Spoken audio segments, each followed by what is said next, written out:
worship you, Lord. How we love to be in the midst of your people, God. Our Father, thank you for loving each one of us. Thank you for your mercy, for your grace, and for this indescribable joy that we have in our hearts. We are ready to lift your name high. We are ready to shout your praises because you, Jesus, are worthy of it all. Hallelujah! Hallelujah to the King of Kings and Lord of Lords. Hallelujah.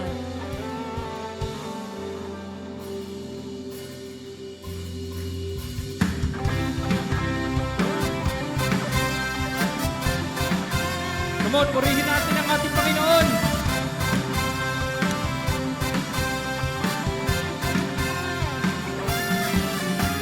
Ikaw ang nagbuhat sa kalangitan. Ikaw ang Diyos na nagbuhat sa kalibutan. Ikaw ang Diyos na nagbuhat sa tanang may kinabuhi. Aron na magaday sa imong ngalan. Pagasimbahon, pagasimbahon ka. Yeah. Diyos na gamhanan, pagasimbahon ka. Pag-aawitan, pag-aawitan ka. Diyos nga balaan, pagasimbahon ka. Hallelujah! Ikaw ang nagbuhat sa kalangitan. Ikaw ang Diyos nga nagbuhat sa kalibutan. Amen! Ikaw ang Diyos nga nagbuhat sa tanang may kinabuhi. Aron na magaday sa imong ngalan. Come on! Pagasimbahon, pagasimbahon ka. Diyos nga gamhanan, pagasimbahon ka. Pag-aawitan, pag-aawitan ka. Diyos nga balaan, pagasimbahon ka. O pagasimbahon ka. Come on, ipalakpak natin ating mga kamay. Hallelujah, pinupuri ka namin o Diyos. Ikaw ang Diyos na nagbuhat sa tanang may kinabuhi. Aron nga magaday sa imong ngalan. Pagasimbahon, hallelujah! Diyos na gamhanan, pagasimbahon ka. Pag-aawitan,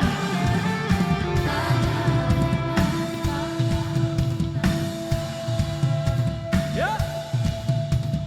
Diyos nga balaan, pagasimbahon ka.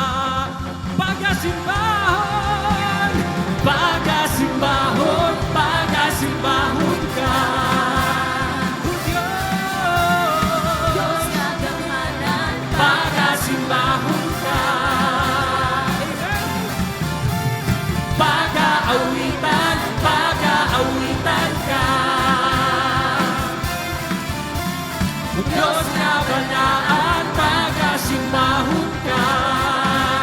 O pagasimbahon ka.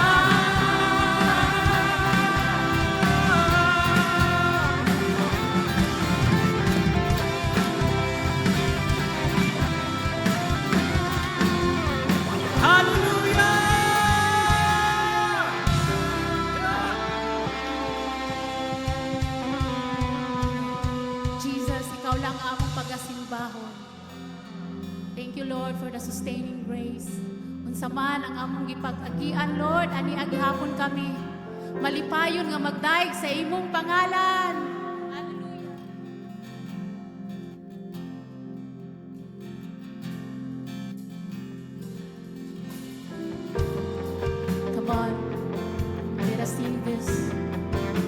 joy in our hearts.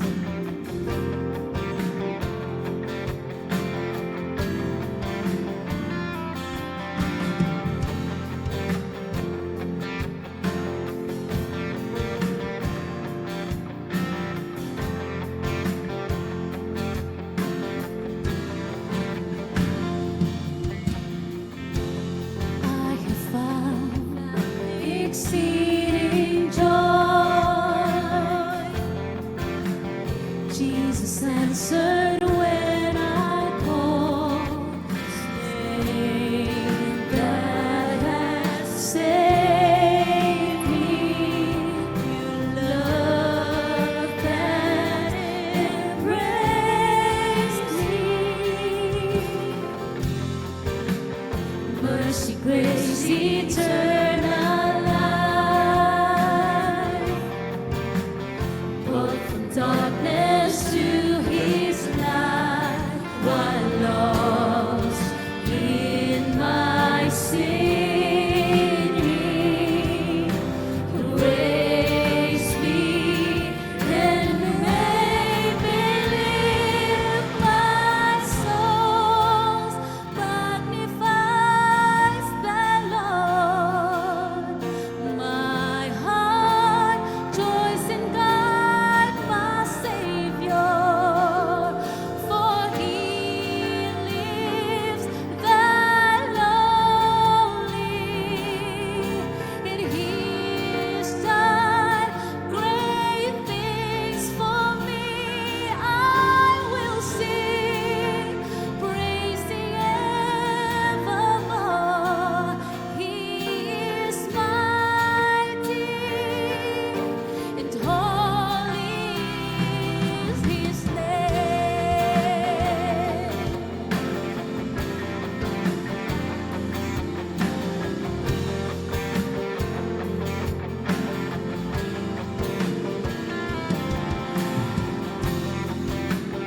I will lift my head up high,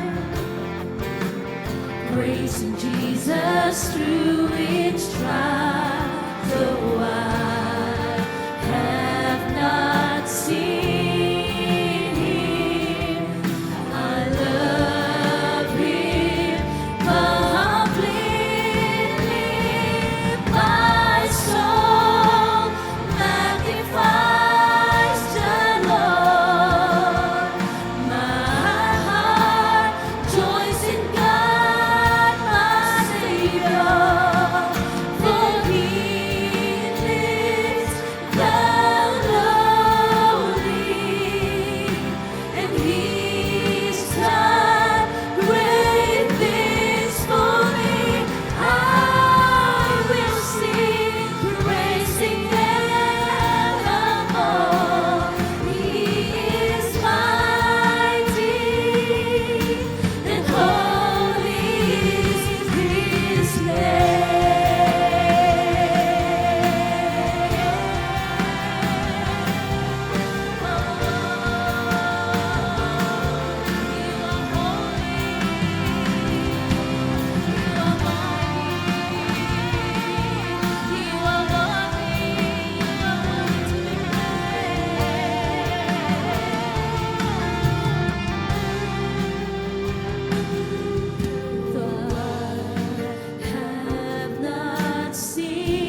Jesus, of all praises, of all thanksgiving.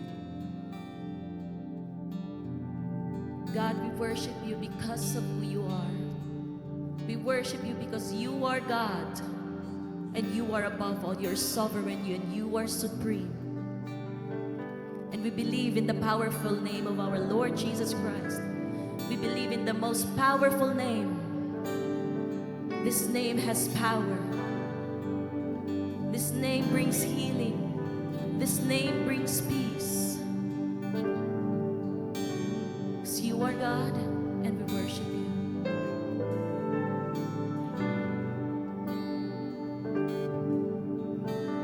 Because of who you are, I'll give you glory. Because of who you are, I'll give you praise. Because of who you are, I will lift my voice and say, Lord, I worship you because of who you are. Lord, I worship you because of who you are. Because of who you are, I give you glory. Because of who you are, I give you praise. Because of who you are, I will lift my voice and say, Lord, I worship you because of who you are. Lord, I worship you because of who you are. This is Jehovah, Jehovah Jireh, my provider, My provider. Oh, Jehovah Nissi, Jehovah Nissi. Lord, you reign, Lord, you reign in victory, Jehovah Shalom, my Prince of Peace, my Prince of Peace. Lord, I worship you because of who you are. Lord, I worship you because of who you are. Come on, church, let's sing because of who you are. Because of who you are, I give you glory. Because of who you are, I give you praise. Come on. Because of who you are, I will lift my voice and say, Lord, I worship you because of who you are. Lord, I worship you because of who you are. We sing Jehovah, Jehovah Jireh, my provider, My provider. I'm Jehovah Nissi, Jehovah Nissi. And Lord, you reign in victory, Jehovah Shalom, my Prince of Peace. And Yeshua, I worship you because of who you are.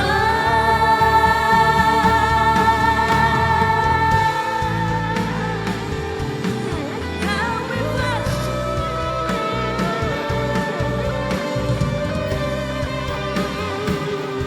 Come on, lift your praises, lift your voice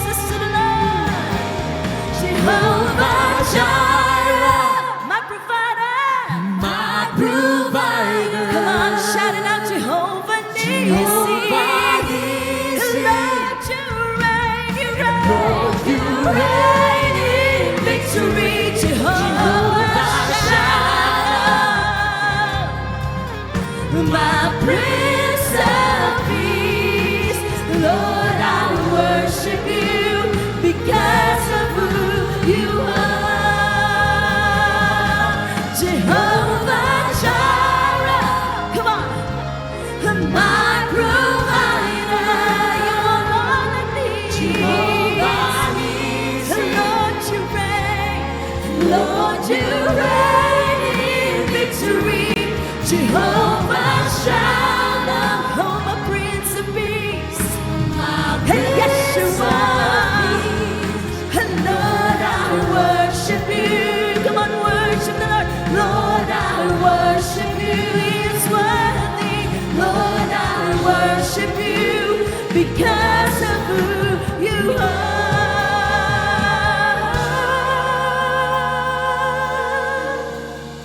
For the last time, let's sing this together.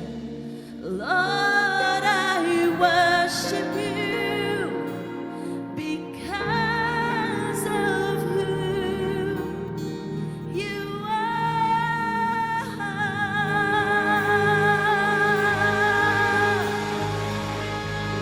Yeah, amen. Amen. Amazing God. Amen. Shall we pray? Our loving Heavenly Father, we praise you. We exalt your holy name. Lord, our gratitude is to you and you alone, Father. We worship you, God, and no one else, Father God. Lord, you are faithful. You are our provider. You are our victory, our peace, God.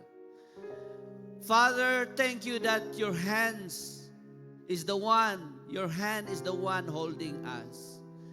And you will never let us go. You are almighty and nothing is impossible with you. We praise you, Lord, for your faithfulness.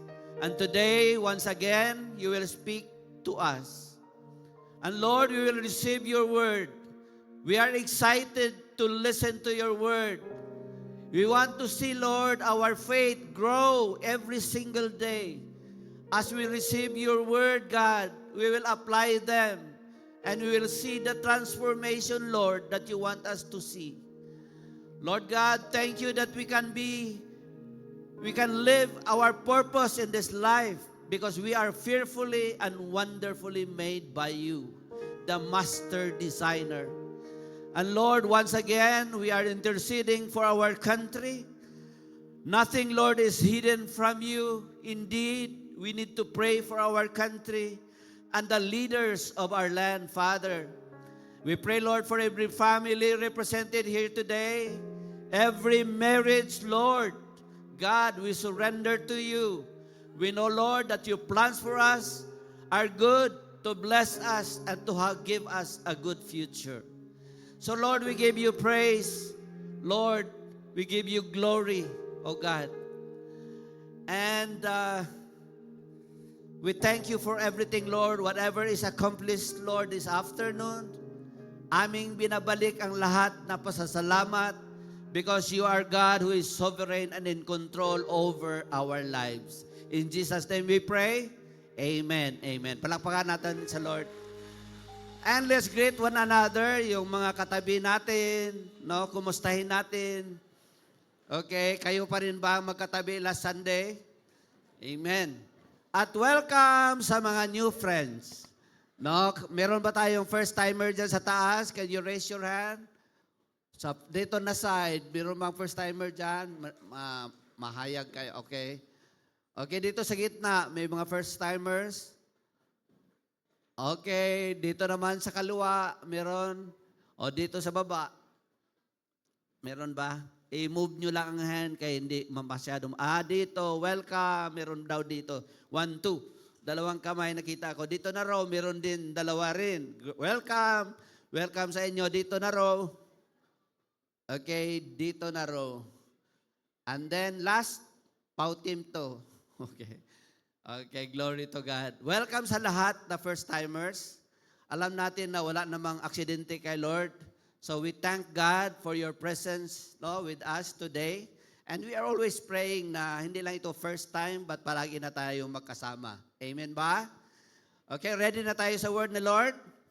Excited ba tayo kung ano na naman ang sasabihin ni Lord sa ating lahat? Amen. Let's welcome our Pastora Beauty. Talagang beauty.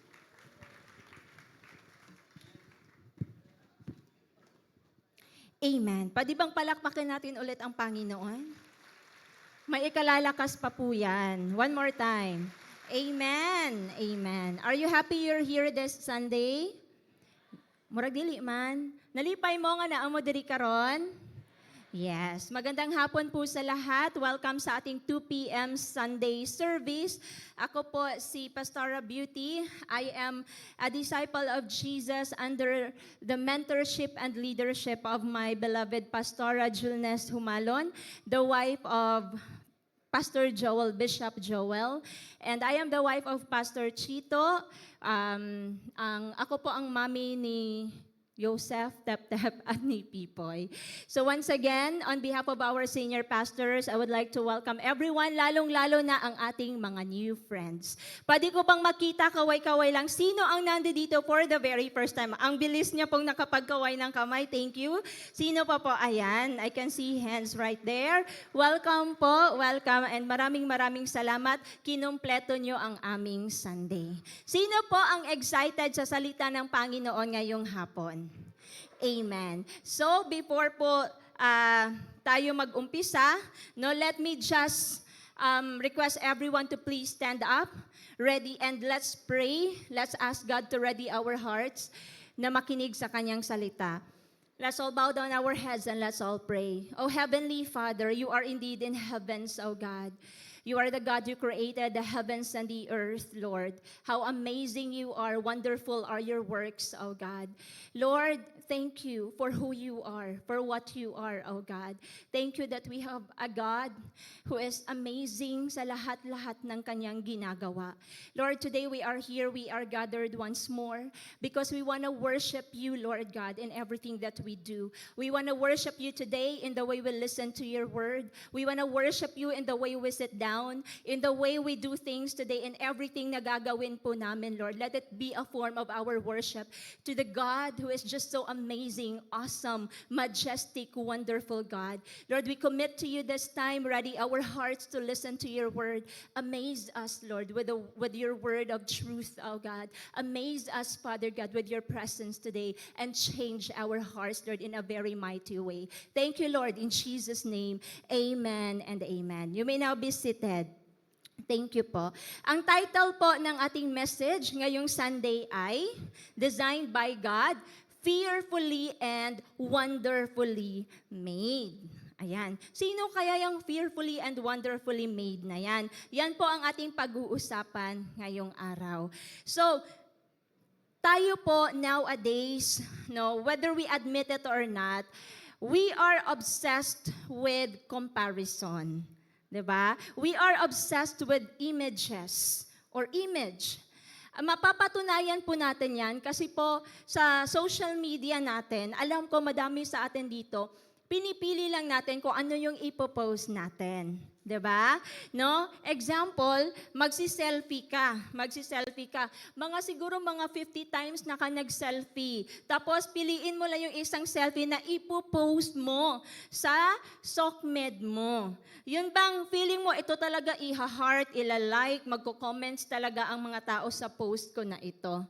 No? So, that is an evidence na nowadays napaka-importante po sa atin ng ating image. Makikita natin yan sa ating mga social media. Makikita natin kung sino yung mas successful, kasi yun ang pinoportray nila sa social media.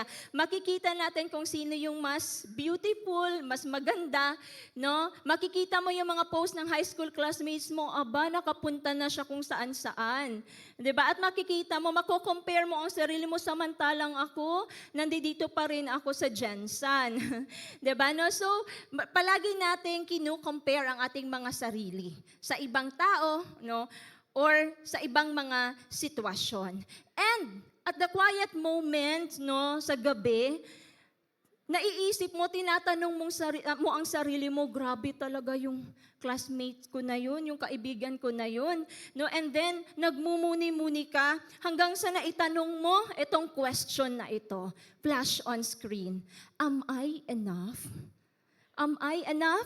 Tapos, kumanta ka ng never enough. Gusto mo, never enough. No? Diba? Am I enough? Diba? Meron ba akong na-achieve sa buhay ko? May mga tanong ka na ganyan. And when you face an identity crisis, you become insecure and confused about your values, about your beliefs, and about your purpose. Nagkakaroon ka ng identity crisis kasi you are starting to question your value, your priorities, your purpose. Tama ba kaya itong ginagawa ko? Baka naman dahil successful yung classmate ko kasi iba yung mga priorities niya sa buhay. Tapos ako nakastuck lang ako dito. Am I enough? And then sasagot ka ng, never enough. Gusto ko sanang kumanta, pero baka umuwi na kayo, wag na lang. No? So, ayan, when you look for the answer in the shifting shadows of the world. Ano po yung shifting shadows? Yun po yung mga hindi constant, yung palaging nag-change, mga inconsistent, unreliable na mga answers. Ano pong nangyayari? We stay lost. We stay lost. But when we look into the Word of God, we find an anchor. Kaya po, kapag feeling mo nai-insecure ka, feeling mo you are never enough, huwag mong hanapin ang sagot sa social media. Kasi pagdating doon, iba-iba ang sagot. 'Di ba? Magkaka-identity crisis ka. Doon tayo titingin sa salita ng Panginoon. Kaya today, pag-aaralan natin ang isang passage lang po ito. From the Psalm of David, in Psalm 139. Alam ko po, last week ay na-preach din ang 139, Psalm 139. Pero today, magpo-focus po tayo sa isang verse lang. At kung babasahin natin ang entire chapter ng Psalm 139, makikita po natin dyan ang tatlong attributes ng ating Panginoon. Sa verses 1 to 6, it describes God's omniscience. Ayan, that God is an all-knowing God. Alam ng Lord ang lahat-lahat tungkol sa'yo. Alam ni Lord anong iniisip mo ngayon. At pag binasa mo naman ang verses 7 to 12, makikita mo dyan na si Lord pala ay omnipresent. He is all-present. He is everywhere at the same time. Ganyan po ang ating Panginoon. And verses 13 to 16, which I believe ito po ang pinag-usapan last Sunday, except sa verse 14, makikita natin dyan that God is omnipotent. He is the all-powerful God. Kayang gawin ni Lord lahat. Kahit gaano pa ka-imposible para sa'yo, para sa isip natin, imposible siya, but God is all-powerful. Posible siya sa Panginoon. And these verses in Psalm 139, in this section, David connected God's supreme power, yung kapangyarihan, napakatindi, kataas-taas ang kapangyarihan ng Panginoon, to the way He created us. Tayo na mga tao, lalong-lalo na sa womb pa lang, sa tummy pa lang ng nanay natin.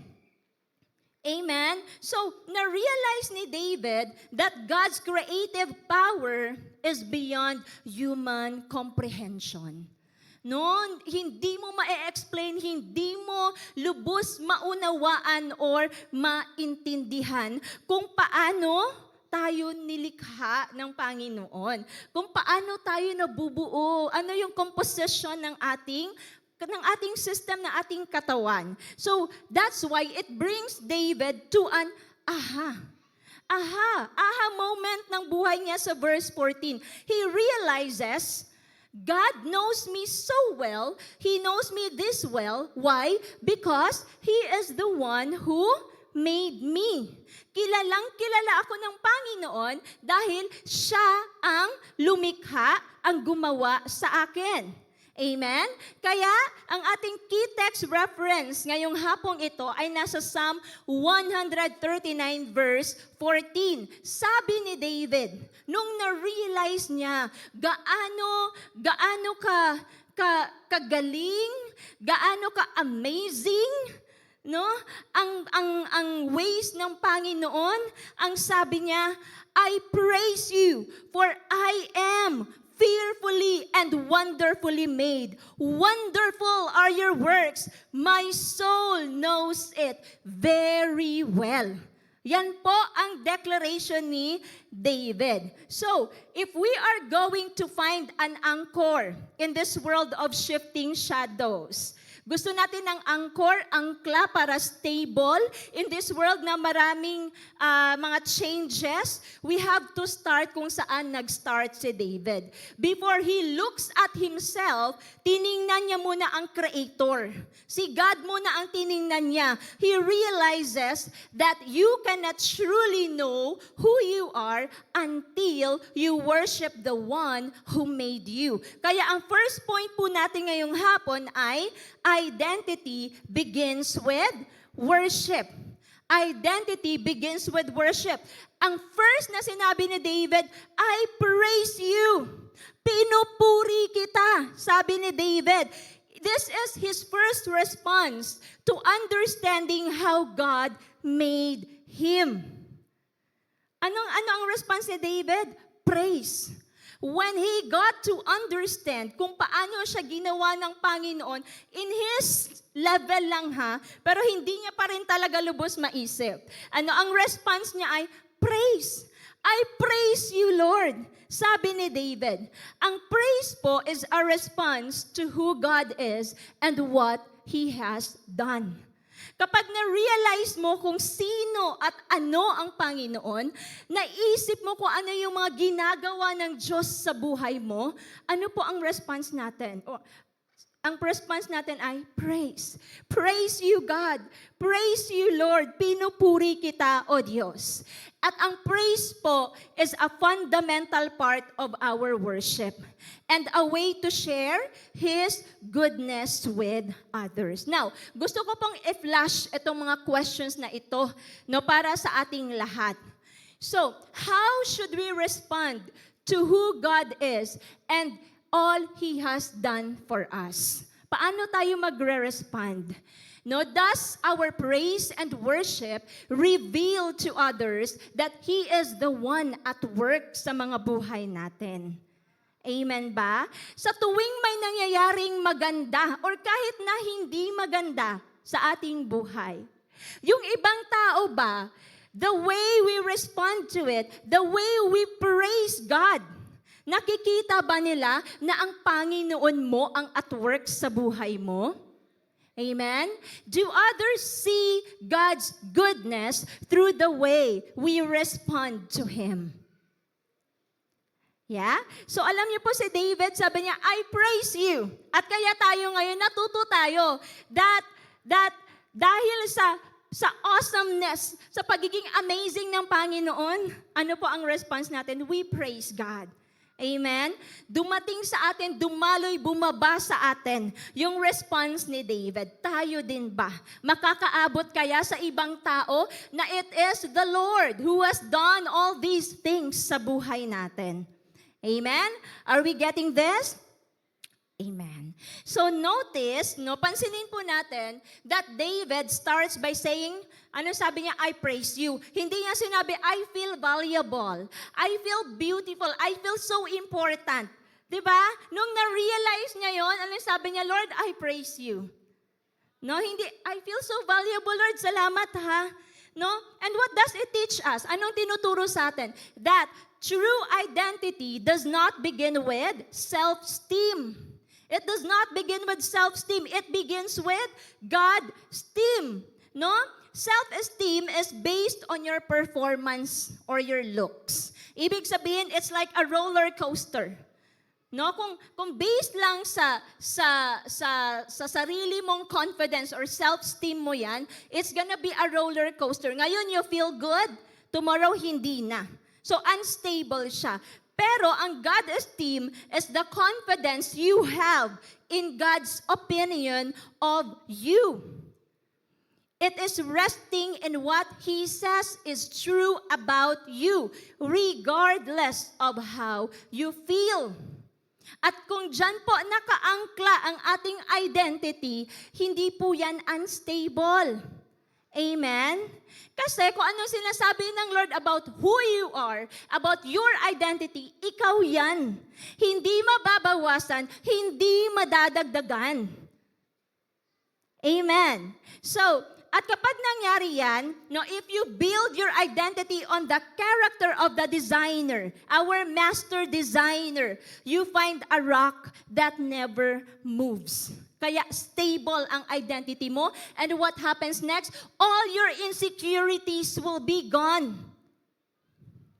And when our identity is pointed to God who designed us, no, ang insecurity po loses its power sa ating mga buhay.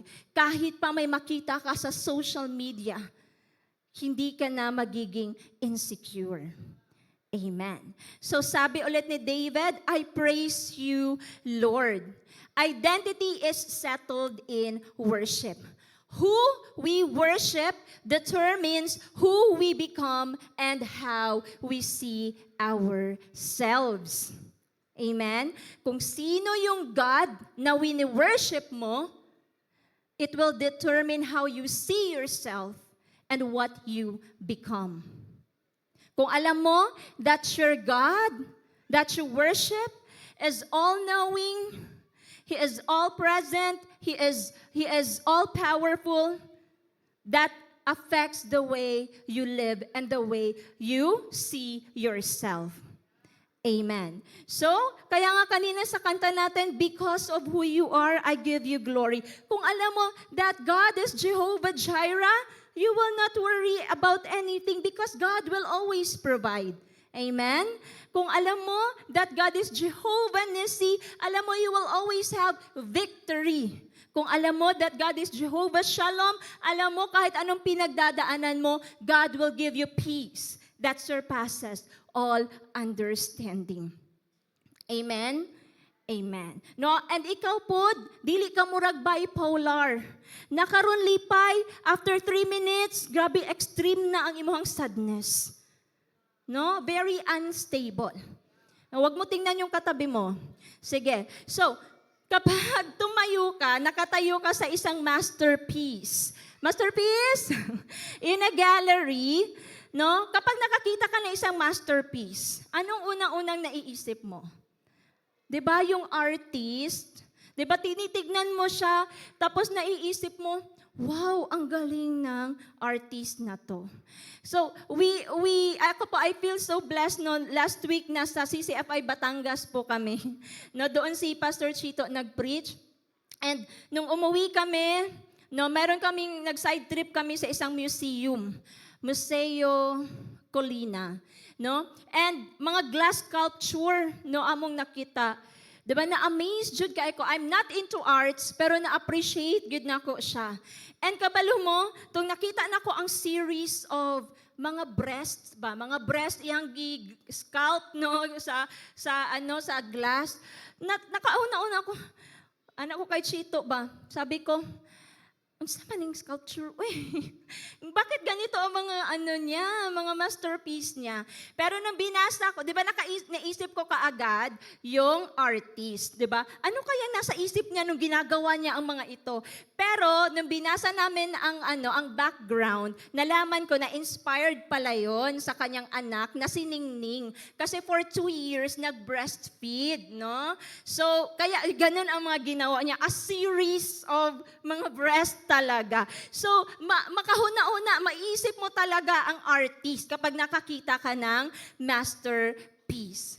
So, when you recognize your design, no, kapag naiisip mo, paano ka dinisenyo ng Panginoon, anong mangyayari?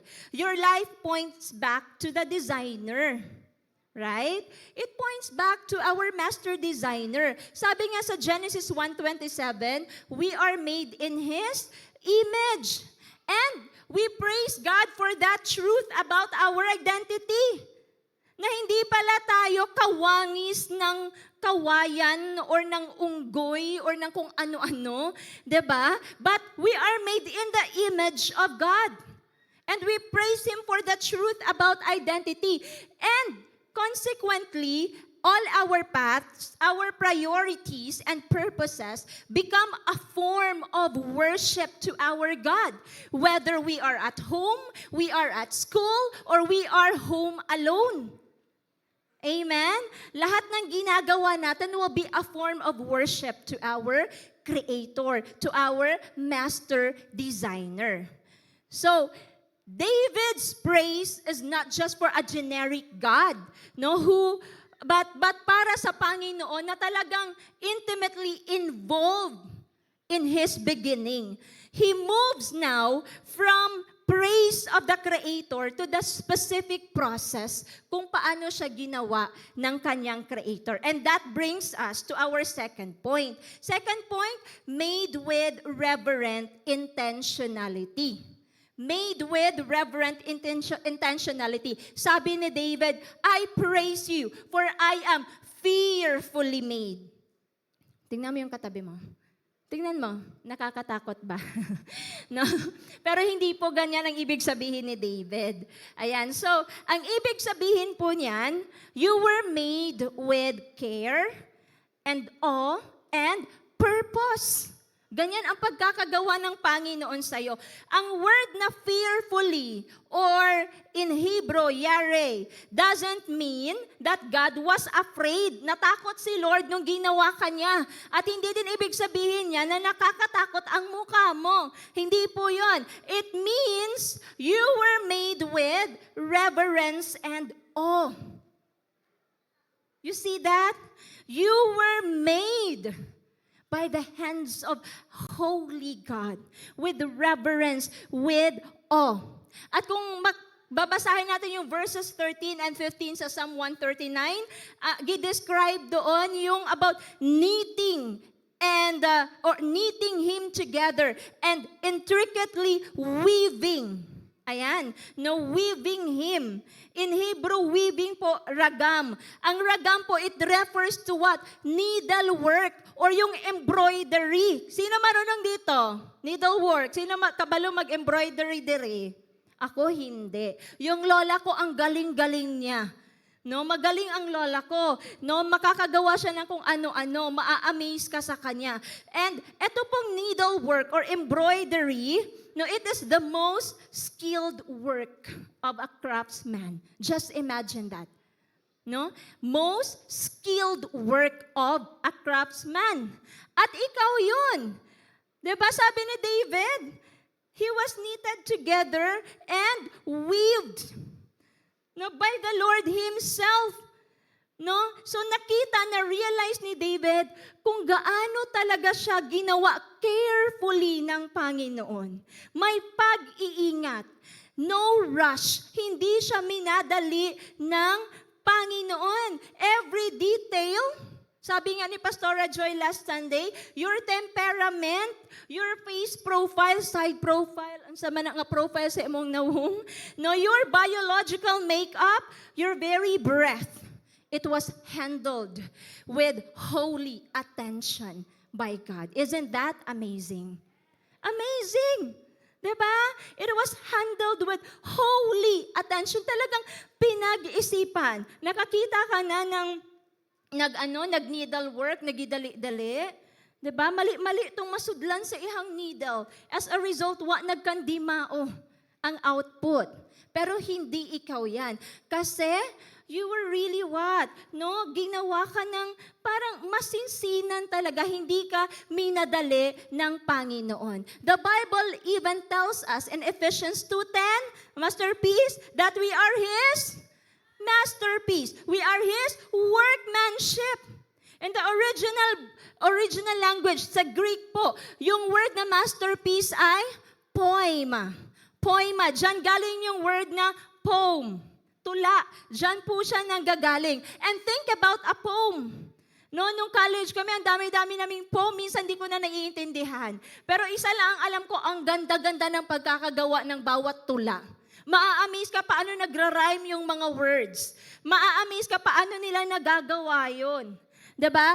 Kung you are a poem, isa kang tula. Alam mo ba, yung mga poet, hindi poet ha, yung poet, no, yung gumawa ng poem, ng tula. Bawat word, bawat linya, pinag-iisipan yan. Hindi lang basta-bastang nilalagay, sige lang, kaya para meron lang talaga ako matapos na poem. Hindi po ganun. Pinag-iisipang maigi yan. Kaya ikaw, you are a poetry in motion. You are a poetry in motion ng ating Panginoon.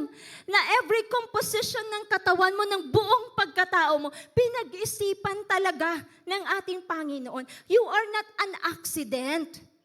Hindi aksidente ang pagmumukang yan. Mahal na mahal ng Panginoon yan. Pinag-isipan ng Panginoon yan. You are God's poetry in motion. So if that is the truth about us, ano po ang dapat nating gawin? You have to stop treating your life casually. Na para bang hindi mo pinag-iisipan ang lahat ng ginagawa mo. Ang Diyos nga pinag-iisipan kanyang mabuti. Amen? Tapos yung mga actions mo, yung mga priorities mo, parang wala lang. So you have to stop treating your life casually when God treated your creation reverently. You were created by God with reverent intentionality. Sinadya ka ng Panginoon. So, pwede naman po siguro na ang bawat kilos, desisyon at ginagawa natin, it has to have what? Reverent intentionality din. Because that's what you are made by God. That's how God made you, with reverent intentionality. You are not a random accident. You are a deliberate act of God. Sinadya ka ng Panginoon. So as God's poema, you carry the style of the Creator. Palagi ko ang sinasabi sa life class, as a child of God, you have to act as one. Behave as one. Anak ka ng Panginoon, He is a holy God, be holy. You are a child of God, God is love, be loving. You are a child of God, He is gentle. Sabay-sabay tayong mag-tap ng shoulder at sabihin, be gentle. Amen. No? So, because ganyan ang ating Panginoon. No? So, you carry the style of the Creator. When people look at your life, they aren't just supposed to see you. Hindi lang ikaw ang nakikita nila. They are supposed to see the style of the artist who wrote you, who made you. Nakikita nila kung anong klaseng Panginoon ang wini-worship mo at siniserve mo. Amen. Amen. So, ganyan po tayo ginawa ng Lord with reverent intentionality.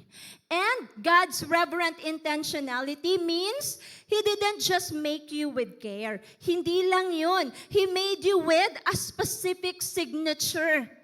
No? With specific signature na kapag tinawag natin si Mama Gish, no, Giselle, no, talagang siya yan. May signature talaga na siya yan. Amen. Anong ibig sabihin yan? You are not a carbon copy of someone else. Hindi ka carbon copy. Kahit minsan magkakamukha, may mga resemblance, pero unique ka pa rin. Amen? No, we are unique. That's why our third point is, you are unique, not generic. Unique ka, hindi generic. Ang sabi po doon sa verse kanina, I praise you, for I am fearfully and wonderfully made. Wonderfully made. The word wonderfully, or in Hebrew pala, it means to be distinct, to be set apart, or extraordinary. Yan pala ang ibig sabihin ng pala. No, wonderfully. Pero ano namang ibig sabihin ng generic? Generic means to believe you are just a standard issue human. That means you believe that you are replaceable. Pwede ka lang palitan kahit kailan ko gusto. Huwag kang mag-boyfriend ng ganyan ha, hindi maganda.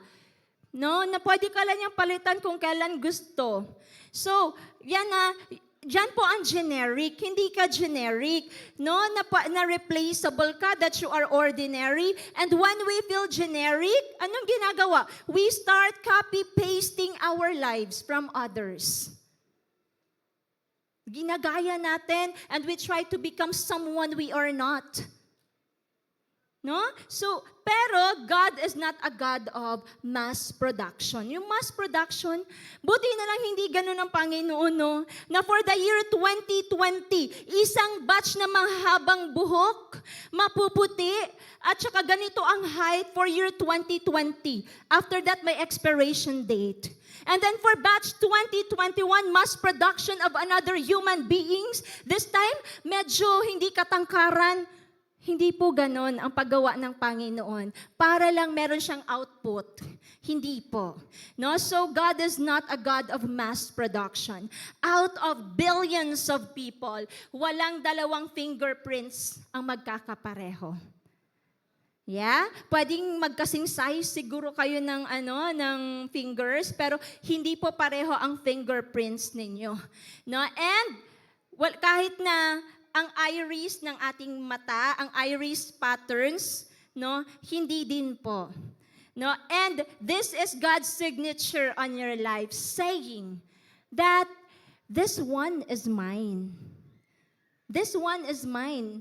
Akin to. No? She belongs to me. Alam ko ang fingerprint niya. Alam ko ang pattern ng iris niya. This one is mine. No? And there is no other like them. Amen? Ganyan tayo ka-precious sa ating Panginoon. At alam niyo po, talking about distinction, kung mababasa natin sa Bible, we will realize that God is indeed the God of distinction. Meron po mga pattern of distinction po sa Bible. From the beginning, God sees to it that He sets apart or His people apart. Meron talagang distinction na nilalagay ang Panginoon. He makes a distinction between those who are His and those who are not. Kung titingnan natin ang history of His people, back po doon sa Old Testament, meron diyang mga verses. Exodus 8:22, Exodus 9:4 and 11:17, Exodus 33:16, Psalm chapter 4, verse 3. But I'm gonna read Exodus 8:22. And Psalm 4:3 lang. God set apart the land of Goshen so that the swarms of flies wouldn't touch His people, that you may know that I am the Lord. Yang land of Goshen po, nasa Egypt po yan, doon nilagay ang mga Israelites. God set them apart from Egyptians. He intentionally did that because Israelites were His people. He orchestrated everything, set apart His people, nilagyan niya ng distinction. Walang ilaw sa Egypt, may distinction ang mga Israelites. Merong ilaw sa kanila.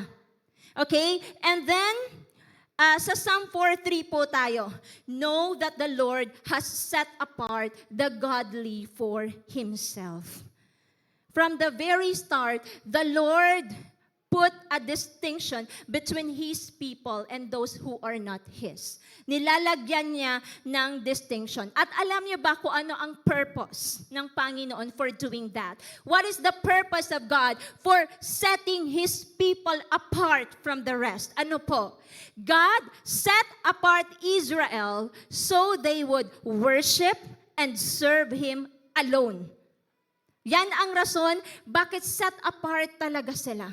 Kasi ang gusto ng Lord that these people are going to serve me and worship me alone, the one true God. And they will not worship any gods but me. Sabi ng Panginoon. In the same way, God made you wonderfully distinct for a purpose. Ano yung purpose natin? To love Him and to love people. And this is the heart of worship. Kaya po tayo, wonderfully made, set apart for the Lord. May distinction tayo. Kasi po, may purpose ang Lord sa mga buhay natin. Palagi kong sinasabi sa mga disciples ko, huwag niyong iisipin or huwag niyong i-compare ang buhay niyo sa mga tao na walang relationship sa ating Panginoon. Kasi minsan naiinggit tayo kasi, ay grabe naman kung saan sila pumupunta, ate, nay. Pwede din ako pumunta doon. Ay grabe, nagagawa nila ito. Bakit bawal? Kasi sinasabi ko sa inyo that distinct ka, set apart by the Lord ka. Kaya hindi mo pwedeng gawin kung ano yung ginagawa ng mga wala sa Panginoon. Bakit? Magkakasala tayo. In that way, hindi natin ma-worship, hindi natin mapipraise ang ating Panginoon. Set apart ka, distinct ka. You have been set apart by God to love Him and to love people. That's why God says you are wonderfully made. Amen? Sino po ang mga wonderful people dito? Woo! Praise God. So, what do we do now? Be distinct. Be different. No? Be different. Be set apart for the Lord.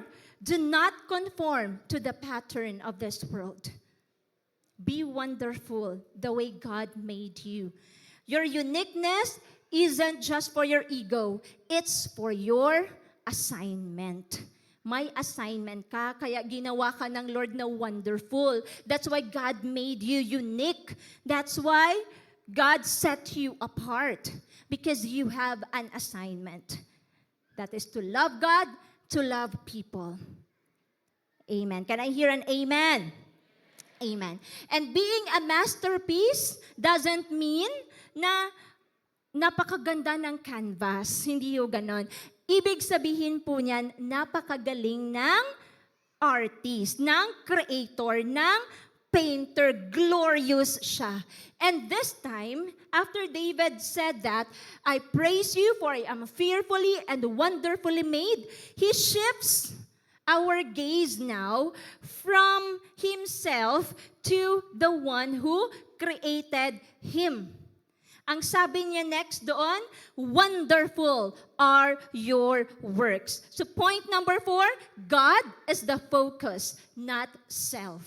Hindi ang ating sarili. Si Lord ang focus. No, wonderful are your works. David shifts the focus back to God. He realizes that his own worth is a reflection of God's workmanship.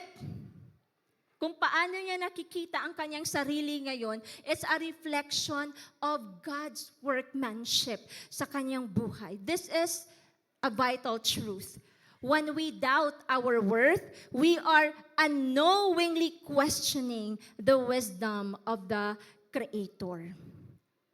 When you question your value, when you question your worth, you are actually directing that question to the one who created you. And that is actually a form of insult to the God who created you. When you are starting to question your identity, you are actually insulting the God who created you. Na para bang sinasabi mo, nagkamali ka, Lord. Mali ang ginawa mo. Yeah? So,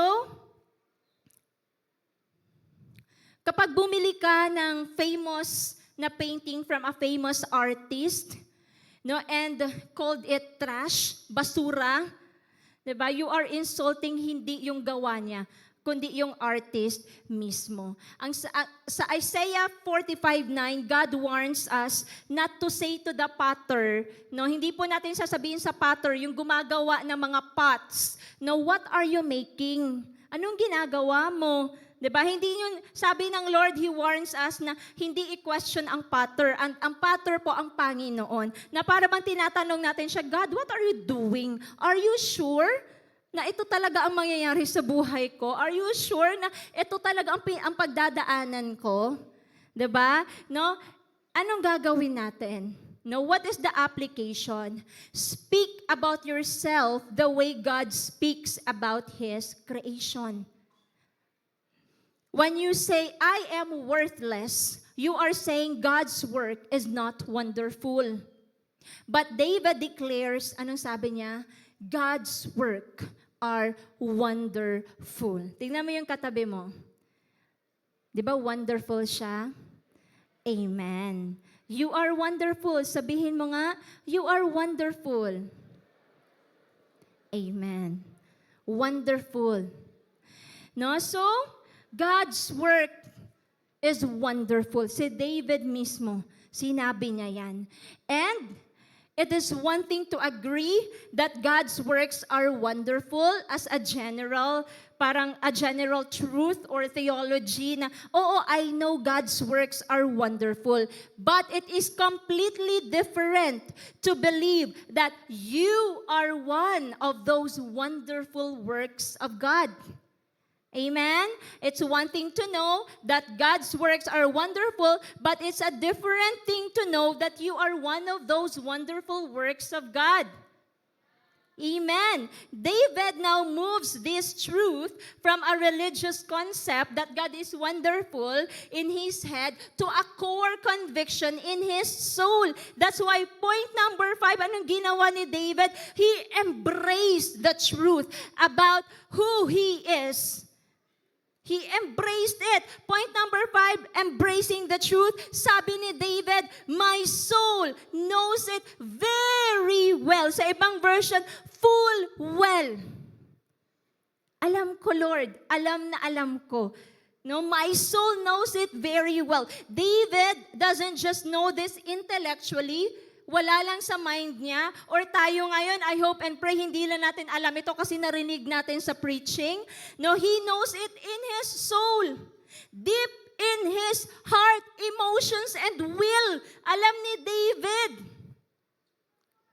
Naniniwala siya sa kanyang identity, sa identity na binigay ng Panginoon sa kanya.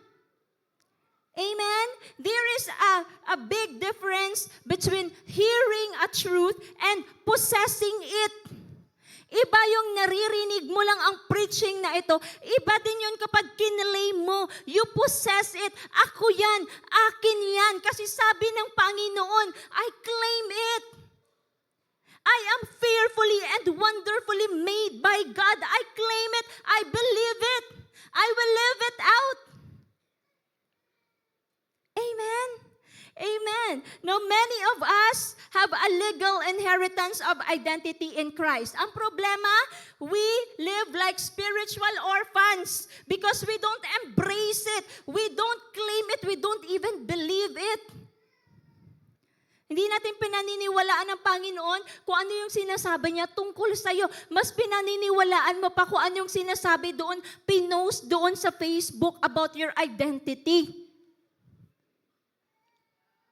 Mas pinaniniwalaan mo pa yung mga captions doon sa post sa social media. No? Pero hindi mo in-embrace, pinaniwalaan kung ano yung sabi ng Panginoon. Pero David, grabe ang faith ni David.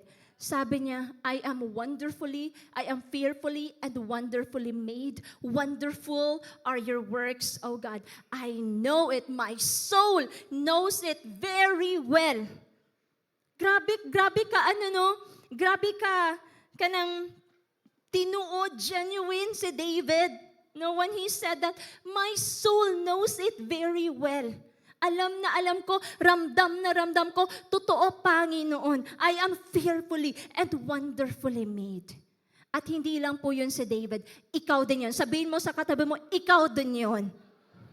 You are fearfully and wonderfully made by the Lord, by our Creator.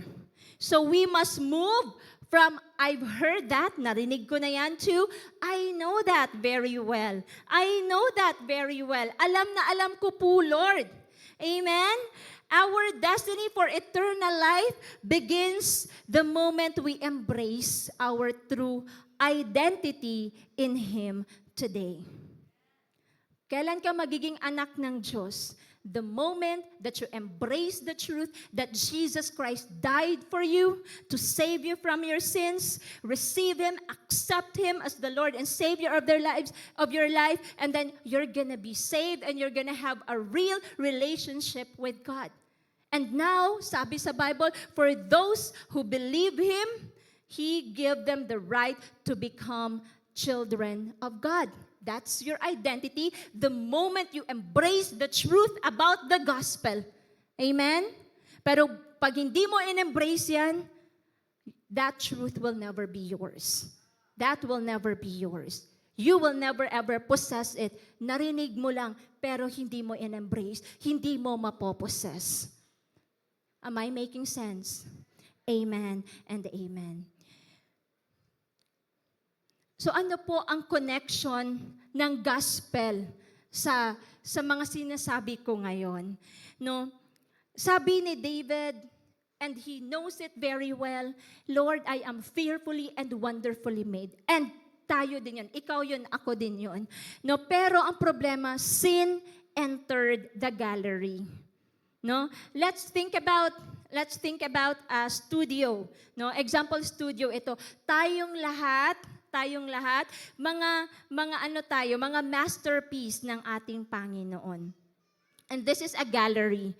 Pero pumasok ngayon ang kasalanan. Ano ang ginawa ng kasalanan? It destroys us. Sinira tayo ng kasalanan. And because of that, no, we are covered with takot, mga doubts, insecurities. No? Pero that's why there is a gospel story. Ano po ang gospel story? It is the story of the designer coming down to rescue his creation.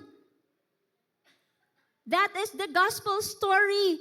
So, alam nyo, you don't rescue a trash. No? Dili man nimo i-rescue ang mga basura. Ano ang nire-rescue mo? Yung mga treasure. Example, if a gold ring falls in the mud, ito pong wedding ring ko, kapag nahulog ito sa putikan, anong gagawin? I will still reach out. Kukunin ko pa rin sa putikan. No? Bahala, madumihan yung kamay ko. Nagbago ba ang value ng ring? Hindi. Nadumihan nga yung kamay ko, pero gold is still gold, even when covered in filth. Yeah? At ikaw yan, ako yan. No? Kahit na nasira tayo ng kasalanan, kahit na nasa putikan tayo, nung pinulot tayo ng Panginoon, because para sa Lord, precious ka pa rin. Para kay Lord, maganda ka pa rin. Para kay Lord, mahal na mahal ka pa rin niya. Amen? So your value is determined by what someone is willing to pay. God did not pay for you with silver or gold. He paid with the life of His only Son. And the cross is God's price tag on your life. Ganyan ka po ka-amazing. Ganyan po yung mga masterpiece. Ganyan po yung mga fearfully and wonderfully made by God. Na kahit na dumihan tayo, binayaran pa rin tayo ng Panginoon. Ano ang price tag? The cross. The cross. Yan po ang kabayaran sa ating mga kasalanan. And because of that, sa lahat ng mga naniwala, we now become new creation. Jesus was marred on the cross. He was destroyed on the cross. So your design could be restored. Para ma-restore yung design natin. Because of the cross, you are now a new creation. Gaya ng sabi sa 2 Corinthians 5:17. The mud is washed away and the masterpiece is restored. And we praise God. We praise Jesus for the cross. Now, kung meron tayong relationship with the Lord Jesus Christ, we believed in what He has done or He did on the cross for us. We can freely say, Lord, indeed, I am fearfully and wonderfully made. Wonderful are your works. My soul knows it very well. Kasi natanggal na yung mga dumi, mga putik, mga kasalanan natin. At ang makikita ulit, isang napakagandang masterpiece. Na kapag tinitignan ng mga tao, makikita nila ang Panginoon. Na bumuo, na gumawa sa'yo, at nagbago ng buhay mo. Pwede ba nating palakpakan ang Panginoon? Amen. So because the masterpiece has been restored by the blood of Jesus, we don't want to just live here with a better self-image. Alam ko na ngayon, fearfully and wonderfully made by God. But I don't want you to just live here na may bago kayong self-image. I want you to live here with a new destiny.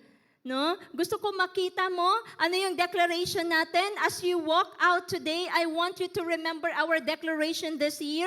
You are designed by God. That is in Psalm 139, kung paano ka gidesign sa Ginoo. You are defined by truth. Kahit na nadungisan ka, nadumihan ka, the cross defines you at hindi yung mga kasalanan mo. Amen? And you are destined for eternal life. Amen. So, walk out here today. Lalabas ka ng church na ito knowing full well, very well, whose you are.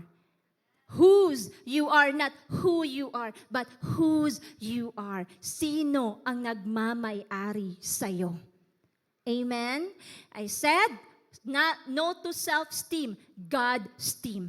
So you have to bring it along with you. Whose you are. Sino ang nagmamay-ari sa'yo?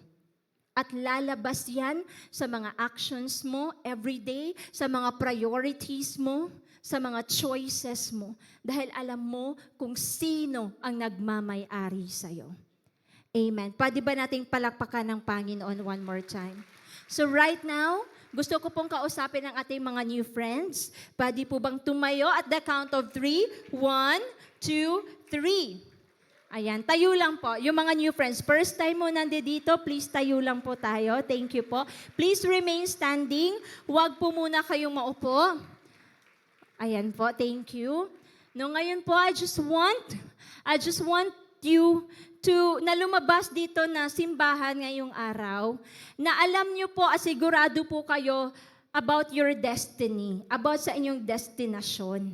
Sabi ko po kanina, gusto ko lumabas kayo ng church na alam mo that you are designed by God. Si Lord talaga ang nag-design ng buong pagkatao mo, that you are defined by the truth. Hindi yung kasalanan mo ang basihan ng identity mo, but the cross, kung anong ginawa ni Jesus para sa'yo, and you are destined for eternal life. You are destined for eternity. For as long as, letter A, you accept, tanggapin mo na ikaw ay makasalanan, tayo ay may mga kasalanan talaga. Letter B, you believe that the only solution to your sin is Jesus Christ. And letter C, dahil naniwala ka, confess it with your mouth. Receiving, accepting Jesus as the Lord and Savior of your life. Okay po ba yun? Okay po ba yun? So let's just pray. Magdasal tayo. Pray this prayer from the bottom of your heart. Paniwalaan mo ang prayer na ito. Embrace it so you can possess it. Amen? Let's bow down our heads. Follow after me. Pray this by faith, with faith, and through faith. Sunod lang po kayo sa akin. Heavenly Father, I know that I was fearfully and wonderfully made by you. But I also know that I have been lost and separated from you because of my sins. Today, Lord, I stop running. I believe that Jesus, you came to earth. You died on the cross for my sins. And you rose again. Nabuhay kang muli para ako ay bigyan ng bagong buhay. Right now, I open the door of my heart and I receive you, Jesus Christ, as my Lord and personal Savior.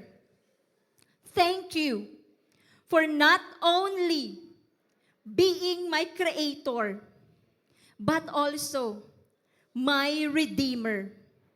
I trust your hands to lead me and guide me with your grace to save me. Thank you, Jesus, for dying on the cross for a sinner like me. Starting today, ang identity ko po ay nakabase na sa salita ninyo. I love you, Lord. In Jesus' name I pray.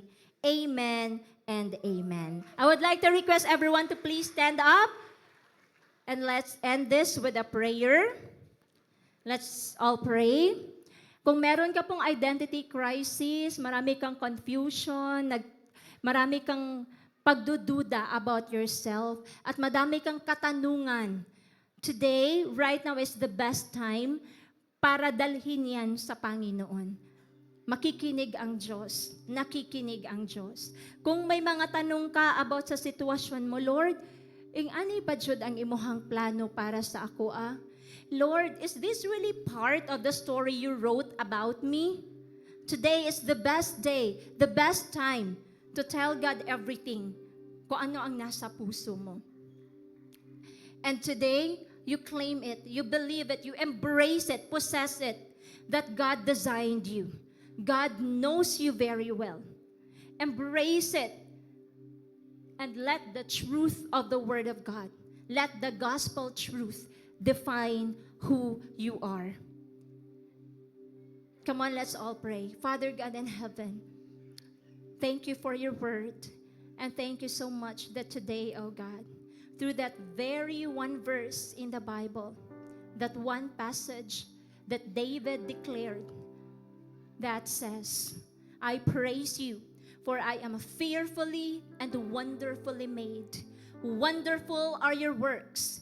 My soul knows it very well.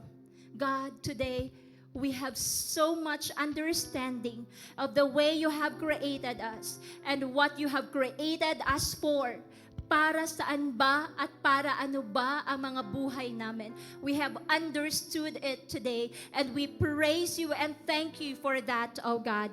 Maraming salamat po, Panginoon, for changing our perspective, Lord, for changing our hearts, for revealing to us today our real identity, Lord. The way you look at us, the way you see us, oh God. Thank you, Panginoon. Maraming salamat po that you have created us fearfully, Lord. Pinag-isipan nyo kaming mabuti, Panginoon, and help us as well na sa lahat ng gagawin namin, Lord, pag-iisipan din namin ng maigi. Ipagdadasal namin, Lord. Hihingiin namin sa inyo ang guidance ninyo, O Diyos. And Lord, thank you that we are wonderfully made. Set us apart, O God. Help us, Lord, to live out our purpose of loving you, God, and loving others. We are not just living for ourselves. We are living for you. We are living for others. That's the reason why you created us unique. You created us wonderfully. You set us apart. You put a distinction between your people and those who are not yours, oh God. Lord, help us to reach out to those people who reject you, who are not yet yours, oh God, so that they may belong, Lord God, into this group of people, Lord God, distinct and set apart for you, Jesus. Thank you that we are destined for eternity, oh God. Thank you, Jesus. Thank you, Holy Spirit. Thank you, Father. I praise you and I bless your holy name. Thank you for the victory today. I give you honor. I give you glory. In the mighty name of Jesus Christ, I pray. Everybody will say, Amen and Amen. Palakpakan po natin ang Panginoon. Have a wonderful Sunday, everyone. God bless you all. Amen. Let's be seated. And let's read our verse for our giving this afternoon. It's in Luke 6:38. Come on, church, let's read together. Give, and it will be given to you. A good measure, pressed down, shaken together, and running over, will be poured into your lap. For with the measure you use, it will be measured to you. Amen. Let's all pray. Our heavenly and loving God, you are worthy of all the praises, the glory, and the honor because you are God. Lord, salamat sa strength for the past week. We worship you this afternoon also through our giving. We give because you first gave, and thank you, Lord, for your goodness and your generosity. Lord God, bless the work of each hand and bless those who will give this afternoon. We place our hopes and our trust in you alone. Lord God, may this be used to reach out for one more soul for you and for the expansion of your kingdom here on earth. Be with us, Lord, for the whole week and be glorified and magnified in our giving. In Jesus' mighty name we pray. Amen and amen. Come on, everyone, let's give. Good afternoon and welcome to Christian Church Fellowship International. Welcome especially to our new friends. Stay tuned for our announcements.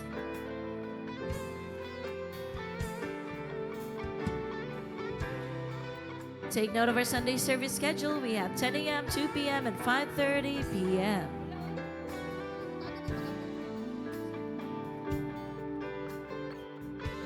To our new friends, we encourage you to join the life group as the person who invited you.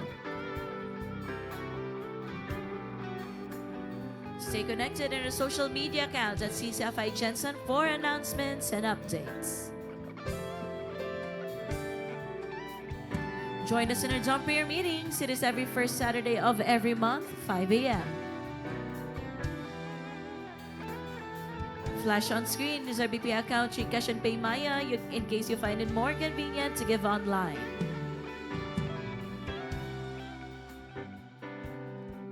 A happy birthday to those who will celebrate their birthdays this week. Happy birthday!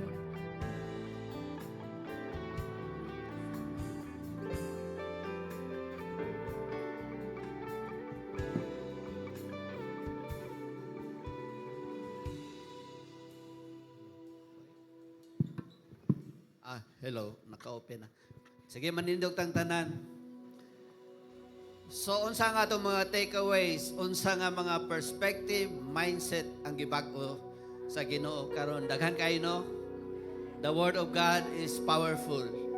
At na-realize ba ninyo that every time we go to church, listen to a sermon, God is at work sa atong mga kasing-kasing, huna-huna.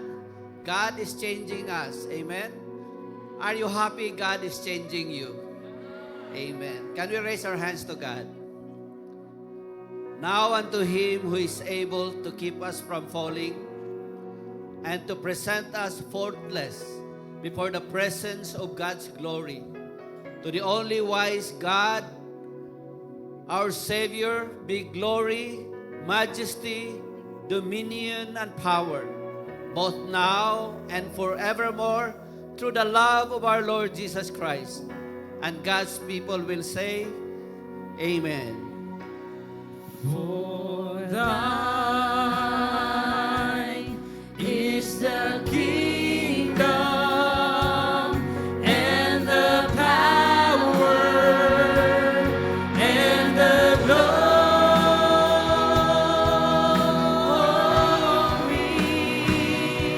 and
Can we give God a big clap offering? Yes, Lord. Thank you.